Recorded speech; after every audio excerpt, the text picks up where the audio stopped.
What's good, everyone? So we're about to head up to Van Nuys. Gonna drop off the hatch to David's shop. Hopefully you're gonna get all this stuff installed and see where it's at. Hopefully it's all good to go. We got some parts here: upper control arms, tie rods, ball joints, wheel bearings, front brake pads. We got, what are these? Rack and pinion boots, new front rotors, rear drums, some axles, and what is this? Got like a transmission shaft seal. Got this guy. Yeah, so it's probably gonna take us like an hour to get there, so it's like hella early right now.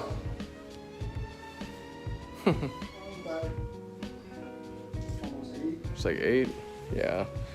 So yeah, let's we're gonna hit the road. Huh? Hopefully there's no traffic. Should be no traffic, I don't think. Alright, so yeah, let's hit the road.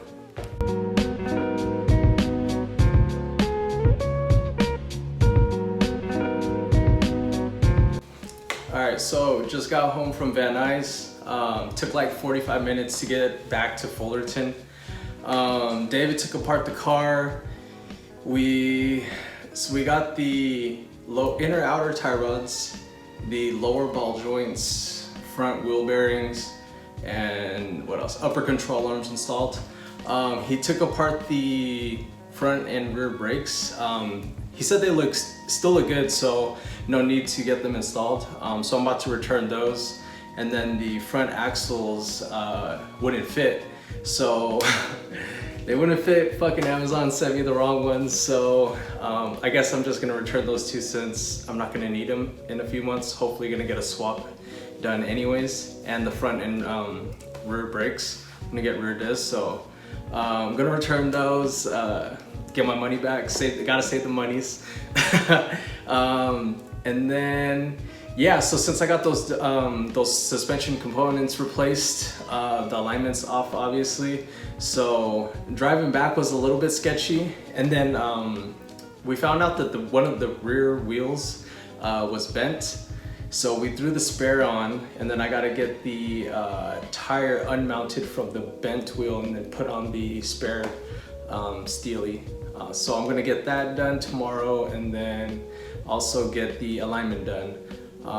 And then, yeah, so that should be good. We're getting closer to making the car drivable.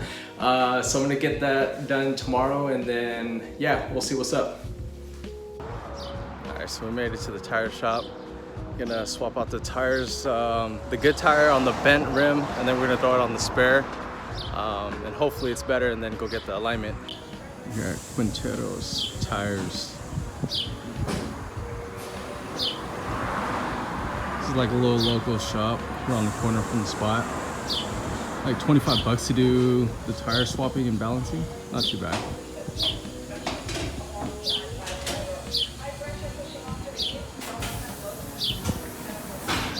So that one right there is the spare rim that the good tire is gonna go on. Okay, so we made it to the alignment shop. They're about to get it done. Just got lifted, and yeah, we'll check it out. So we're here at Sam's Auto. Got the car up. We got the alignment. We got the OG. OG's working on it. About to get it right. Yeah, and for the deals, only $39.98. All right, so it's the next day. After getting the alignment and the inner outer tie rods adjusted, the car feels like super good, way better. Happy about that. There's no like play, it's not loose when I turn. It's super responsive and stiff. Got the tire swapped out, so that helps out a lot. Feels super good. I'm happy, pumped.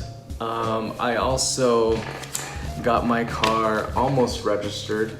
The DMV is finally like open for non-appointments. I was able to just walk in, tell them like, my story like, hey, the previous owner like didn't tell me about all these fees, because they were trying to charge me like a rack just to, you know, for like the previous fees and penalties and whatnot. So I talked to the lady. She was super helpful. She was nice. You know, they were able to waive like $200 worth of penalties. So that definitely helps out a lot. Anything I can save, you know, I'm down for that, obviously. So now I just got to get the smog test, pass that, and I'll be able to get the new plates and tabs. But there's a small issue. Of course, there's an issue. The car has a check engine light on, so I'm not going to be able to take the test quite yet. I was looking online, doing some research on, you know, what I can do to increase my chances of passing, pretty much. I found this, came across this product. It's called CRC Guaranteed to Pass. It's like an additive. It's probably like some kind of fuel system cleaner, but it's got some good reviews. It's hit or miss, like you either pass or you don't. It either works or it doesn't work. So I just put one whole bottle in my fuel tank, in the gas tank. It says to put one bottle for every 16 gallons of gas, so this works for me. My gas tank is less than 16 gallons. I'm gonna drive it for a couple days, and it's supposed to, I guess, from what people are saying, or you know, from what they were posting online, you put it in, you drive it for a while, it turns, I guess the check engine light shuts off by itself, and as soon as that happens, you just go straight to the smog test. And yeah, so I just did that. I'm gonna drive it for a couple days. Hopefully it turns off, but and then I'll be able to take the test. But yeah, I'll update you guys as soon as that happens. Yeah, it's crazy. One step closer. We're making progress, so that's good. I'll update you guys as soon as I take the test. Hopefully I pass.